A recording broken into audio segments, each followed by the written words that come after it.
but let me do a real wide one here. I'm making my circle much, much bigger than last time. And it's tending more towards a longer shape. If you do a tight little circle, you're going to have more of a flying saucer shape. So this is a lot of fun. Just experiment and try and get a feel for a tight circle, a medium circle, and a wide circle. And you'll see all the different shapes you can create. Now finally, this little piece here was done with one of these cutters. And that's the only one that we're not going to start with a sphere. I'm actually going to cut it out with these little cutters. Now these are fun cutters. They come in all shapes, all kinds of different shapes, and within each shape there's a whole bunch of different sizes. So you can go from really tiny, and this is the biggest one. You're going to hold it by the gold part like a cookie cutter. And it's very tempting to push this plunger because it's fun, but you don't need to do that in the beginning. What you want to do is just push straight down. In this case, I'm actually going through 2 layers at a time to make a thicker bead. Now, when you use the plunger is, if it gets stuck in there, you can just pop it out. And there you have your bead. You can also do it in 2 different colors if you want. You could do 2 separate single ones and then put them together so they were different layers, different colors. All right. Speaking of the cutters, all of these little beads were made with the exact same amount of clay. So if you're stringing a necklace and you want all of your beads to be exactly the same, it's a really good idea to pre-measure the clay first, because once you roll it into a shape, you're just not going to be able to judge how much clay you use. So what I usually do is I pre-measure using one of these cutters. Doesn't matter what shape even. But for these little ones, I chose, this is the thickest setting on my pasta machine, and I used 2 rounds. So if you do that, it's going to give you this amount of clay. So if you want all your beads to be the same, pre-measure all your clay first. That's a good idea. All right. While we're talking about beads, let's talk about how to put the holes through. You should have a couple of needle tools. I have several different sizes. I have my handy pin. I have a thicker one. You can use a knitting needle. But the principle's the same. You kind of want to put a finger on the end you're aiming for and just start slowly going straight through.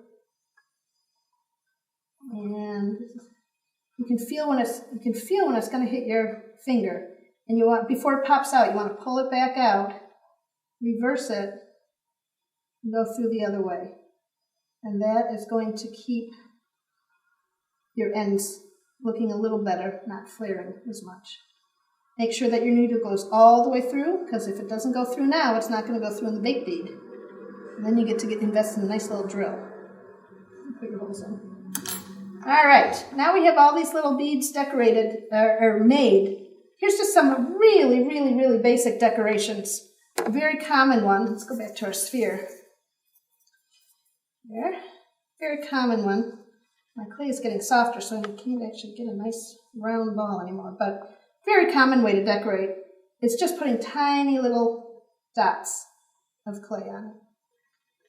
And remember, when you roll this, if you roll it smooth, they will expand. So you don't want to start with huge pieces. Of course, another option is you could just decorate your whole bead like this and leave them dimensional. Leave it like that. But you can also then roll it in and have a polka dot effect like that.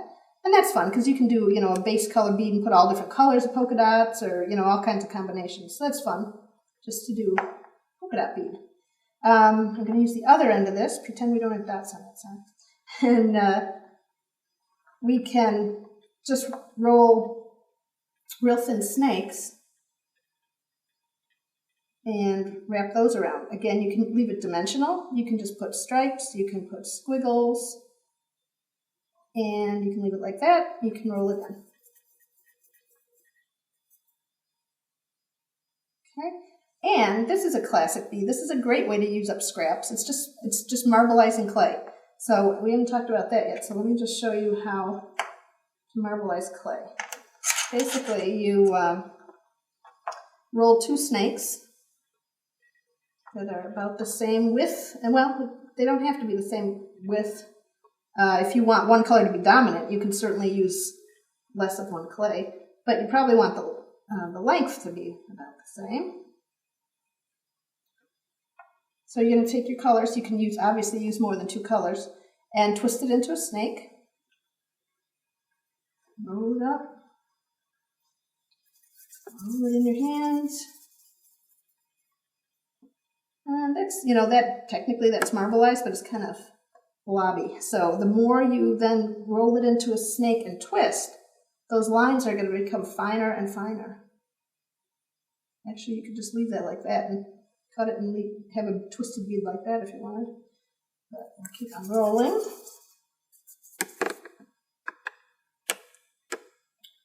And that maybe as marbleized as you want it. If not, just keep on going. Just keep on twisting. You don't want to blend the colors, but you could take quite a bit of twisting before the colors start to blend and get it as marbleized as you like.